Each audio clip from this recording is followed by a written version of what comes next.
As Israel fights the Islamic extremist terrorist group Hamas, key aspects of the battle are taking place underneath the battlefield that most of us are familiar with.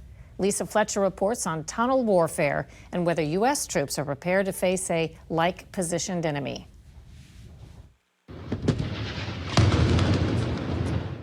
As Israel's army, the IDF, prepared to counter the Hamas terrorist attack of October 7th, they took 20 days to prepare the ground assault on Gaza, knowing that much of the fighting would be underground in a maze of booby-trapped tunnels.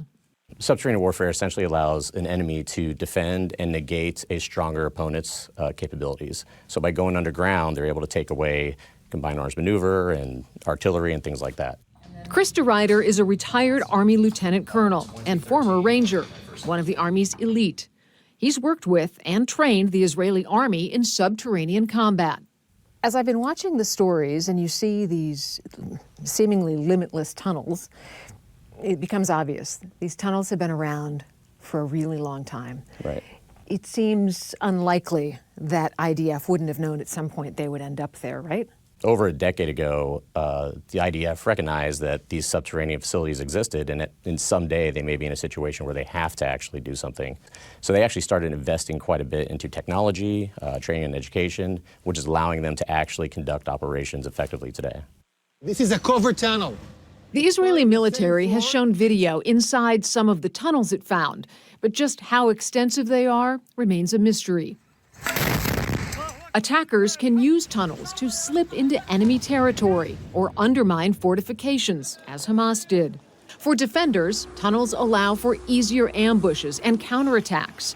They can also be used to hide and protect a nation's most lethal weapons. U.S. forces have faced underground threats in recent conflicts in Syria, Afghanistan, and Iraq.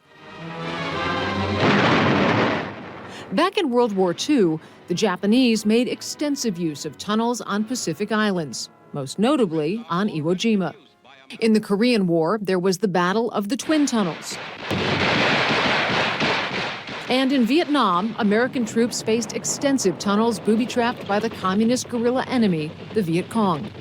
So, does underground warfare negate the U.S.'s technological superiority? I wouldn't say it negates it, it just makes the problem a lot harder. It makes operations would have to be much slower, much more deliberate. Colonel DeRuyter was with the Army's Asymmetric Warfare Group. They were tasked with finding new ways to fight and deal with unconventional enemy tactics. When I was with Asymmetric Warfare Group, we would do some training with conventional units, and one of the very first things we did was put them in this dark area. It was designed to identify who has claustrophobia issues. There's some soldiers that are just not capable of operating in that kind of confined space once they got through the confined space trainer. So even for the most seasoned warrior, it could be extremely unnerving. Underground warfare isn't part of regular training for most American soldiers and Marines.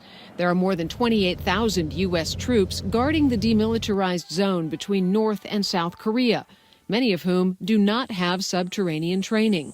And there are at least 4 major known tunnel systems dug by the communist North. Take the North Korean regime. I mean, these are vast underground facilities that have everything that you can think of, from communication to command centers to living quarters and hospitals. So I mean, these are purpose-built underground facilities for combat and for military purposes. And I just mentioned that because it's very, very different than like some of the tunnels that we may be thinking about right now in this particular conflict in Gaza.